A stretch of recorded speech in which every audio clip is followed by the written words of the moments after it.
Yam ngaya gungumbu, garaway bari nyagaygu, galawina tawara. Yam again nganyundi parmarain gungumbu bin, galawina ngalgira. Yam nganyundi wajar, yam nginundi wajar, niabar gungumbu wala. This land and I are one, and we are caretakers of this land. We do not own this land. We are a part of this land. Gumbaynggirr people have been here for thousands of years, living in harmony with Mother Nature. When you come to the Coffs Coast area and you come on Gumbaynggirr homeland, acknowledge that you are standing on ancient sacred ground of the Gumbaynggirr people. Our homeland is sacred to everyone. So when you walk on our country, walk gently and take care of her and acknowledge that she's there and she's a living entity, and that's who we are.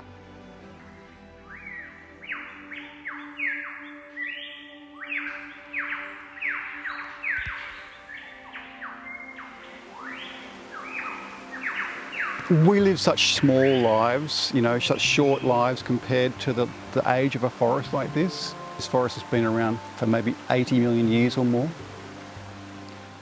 If we don't protect it for future generations, there's no second go at this. So we've got to keep this forever. It's been around for a long time. It's in our care now, it's in our stewardship. These forests have so much history and legacy. We should be proud of them. The escarpment virtually kisses the coast here. So within 5 or 10 minutes of leaving your house, you could be in some of the most pristine and ancient rainforests on the planet. The role of a rainforest like this, for a start, they hold together all the soil of the escarpment. The escarpment's 3,500 kilometres long, and it's all held together by forests, including a lot of this Gondwanan rainforest. It filters the water running through the streams so that we have clean water coming out for our drinking water and for our coastal fisheries. It produces oxygen, stores carbon out of the atmosphere. Forests like this are also known to produce clouds, which then produce rain and create shading for the local environment where we live. If we don't have people coming out of the suburbs, coming out of the cities like Coffs Harbour and visiting places like our rainforest on the escarpment, then if they don't experience the rainforest, how can they love it? And if you don't love it, how are you going to feel like you want to protect it? We now know from research that just going for a walk in a rainforest like this for a couple of hours a month has such a profound impact on our health and our well-being. And so all those things coming together, a place like this is a real treasure and needs to be protected forever.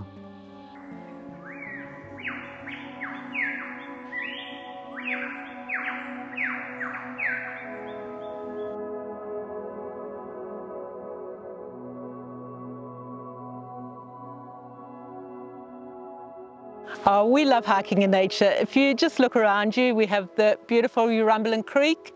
We've got beautiful vegetation like the sandpaper figs growing here on the creek bank. It's good for our souls, it makes us happy. It's good for the heart, keeps us fit. And it's great if you go out in a group because it's very social as well, and social connection's important for all of us. We like best of all hiking in national parks. An area like that is protected so that the nature is going to be pristine. We know that the parks are going to be maintained. We know that the trails are going to be maintained. And we know that we're likely to find wildlife and bird life as well. If I could give one message to hikers for our protected natural areas, I would say go outside, open your eyes and explore. I'm always surprised when I meet people in Coffs Harbour and they say to me, "Oh, I've never been to Bangalore Falls." I would say to them, go and have a look. It's a beautiful place. And I think the more people that are out there looking and appreciating, the more they'll realise just how much we need that Great Koala National Park.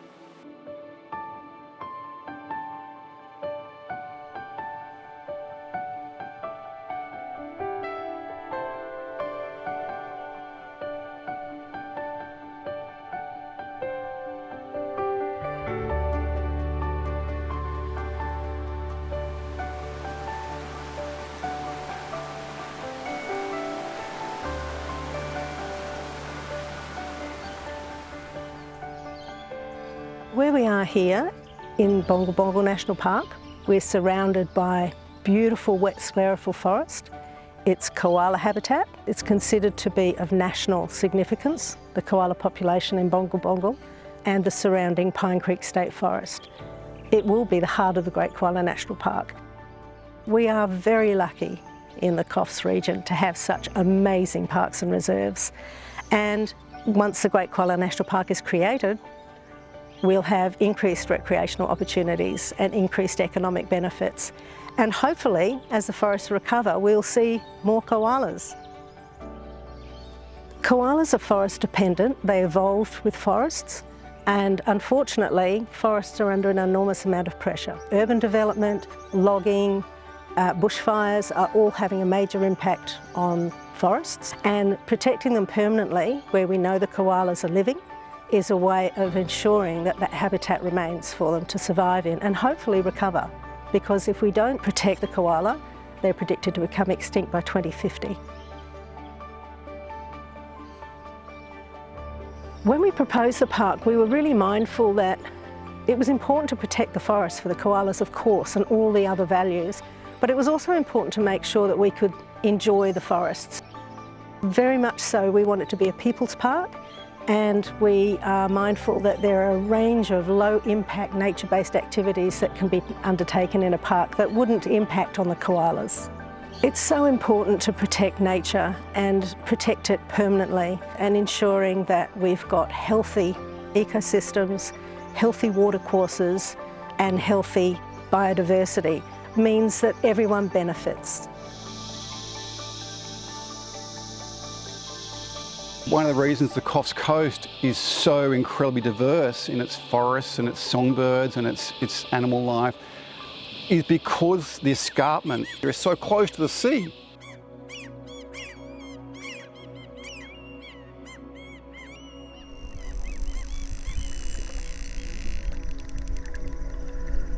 I feel really privileged to live here on the Coffs Coast where we've got the Solitary Islands Marine Park, because it's actually a really interesting subtropical environment.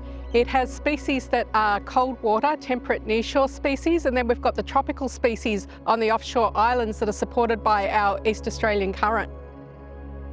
This makes it a really important refuge for climate change, because we do have this potential for tropical species to move down and seek refuge as our oceans are warming.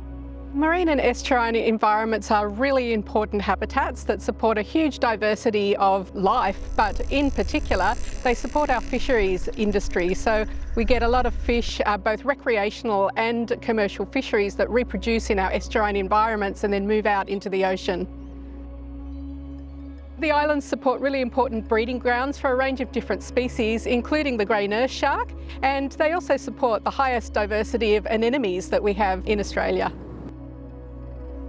To reduce our impacts on the marine and estuarine ecosystems, it's really important to protect our riparian zones. So these are all the vegetated habitats that we see along the edges of our creeks and rivers and our wetland areas. So these do act as a bit of a buffer, preventing a lot of that runoff from getting into the ocean.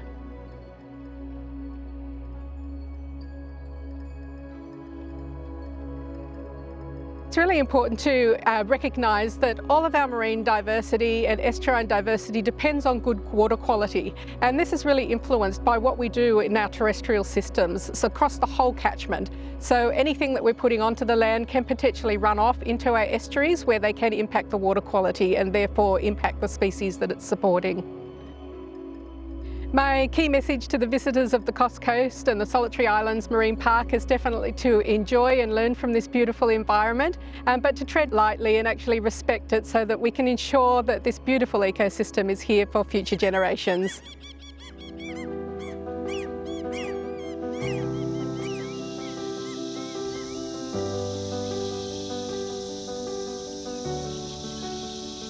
We need to remember to tread lightly and carefully and value our protected areas, because they are really vital. They're vital for our health, and they're vital for our survival, ultimately. It can take only a matter of a few hours to destroy a forest like this, but it took 80 million years to make one. That's why it's irreplaceable.